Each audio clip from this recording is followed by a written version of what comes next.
تاریخ کا ایک ایسا دور جس نے پوری دنیا کا نقشہ بدل دیا۔ ایک ایسا زمانہ جب انسان نے سمندروں سے ڈرنا چھوڑ دیا اور نامعلوم راستوں پر سفر کرنا شروع کر دیا۔ ایسا زمانہ جب نئی زمینیں دریافت ہوئیں اور جب دنیا کے مختلف حصے پہلی بار ایک دوسرے سے جڑے۔ ایج آف ڈسکوری سے پہلے یورپ دنیا کا کوئی خاص طاقتور حصہ نہیں تھا۔ یورپ کے زیادہ تر ممالک زراعت پر گزارا کرتے تھے کیونکہ صنعت کمزور تھی اور تجارت محدود تھی۔ اس کے برعکس ایشیا، خاص طور پر ہندوستان، چین اور مڈل ایسٹ دنیا کے امیر ترین علاقے سمجھے جاتے تھے۔ یہاں سے مسالہ جات، ریشم، کپڑا اور قیمتی پتھر دنیا بھر میں جاتے تھے۔ یورپ میں یہ چیزیں اتنی قیمتی تھیں کہ بعض اوقات کالی مرچ سونے کے برابر کی قیمت پر فروخت ہوتی تھی۔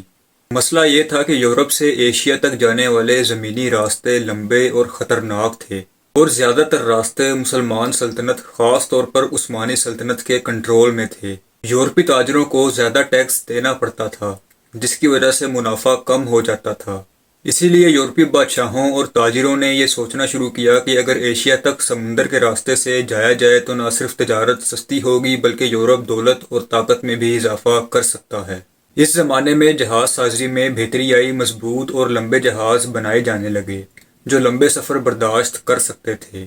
کمپس نے سیلرز کو سمندر میں صحیح ڈائریکشنز بتائیں اور ستاروں کے ذریعے راستہ معلوم کرنے کے طریقے سیکھے گئے۔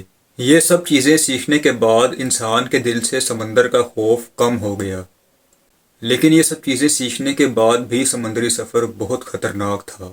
کئی مہینوں تک خشکی نظر نہیں آتی تھی، کھانا ختم ہو جاتا تھا، بیماریاں پھیلتی تھیں اور طوفان کسی بھی وقت جہاز کو تباہ کر سکتا تھا۔ اس کے باوجود سیلر اس امید پر سفر کرتے تھے کہ شاید آگے انہیں دولت مل جائے۔ ایج آف ڈسکوری میں سب سے پہلا عملی قدم پرتگال نے اٹھایا۔ پرتگال ایک چھوٹا سا ملک تھا، لیکن اس کے بادشاہ اور شہزادے سمندری سفر میں خاص دلچسپی رکھتے تھے۔ شہزادہ ہنری، جسے ہنری دی نیویگیٹر کہا جاتا ہے، اس نے سیلرز کو ٹرین کیا، نقشے بنوائے اور افریقہ کے ساحلوں کی تلاش شروع کروائی۔ پرتگالی سیلرز آہستہ آہستہ افریقہ کے کنارے آگے بڑھتے گئے، نئے علاقے دریافت کیے اور مقامی لوگوں کے ساتھ تجارت شروع کی۔ اسی دوران سونے، ہاتھی کے دانت اور غلاموں کی تجارت بھی شروع ہوئی، جس نے بعد میں ایک خوفناک شکل اختیار کر لی۔ افریقہ کے بہت سے علاقوں پر یورپی طاقتوں نے قبضہ کر لیا، جس سے مقامی آبادی سخت مشکلات کا شکار ہو گئی۔ پرتگال کی سب سے بڑی کامیابی اس وقت سامنے آئی جب 1498 میں واسکو ڈی گاما سمندر کے راستے ہندوستان پہنچ گیا۔ یہ ایک تاریخی لمحہ تھا کیونکہ اب یورپ ایشیا سے جڑ چکا تھا۔ ہندوستان کے ساحل پر پہنچ کر پرتگالی تاجروں نے مسالہ جات اور دیگر قیمتی اشیاء حاصل کی اور انہیں یورپ لے گئے۔ اس کامیابی کے بعد پرتگال بہت تیزی سے امیر ہو گیا اور یورپ کے دیگر ممالک نے بھی سمندری راستوں کی تلاش شروع کر دی۔ ہندوستان اور ایشیا میں یورپی موجودگی بڑھنے لگی، جس کے نتیجے میں آہستہ آہستہ تجارتی مراکز کالونیز میں تبدیل ہو گئے۔ پرتگال کے بعد اسپین نے بھی سمندری سفر میں دلچسپی لینا شروع کی۔ اسی دور میں کرسٹوفر کولمبس نے یہ نظریہ پیش کیا کہ اگر زمین گول ہے تو مغرب کی طرف سفر کر کے مشرق یعنی ایشیا تک پہنچا جا سکتا ہے۔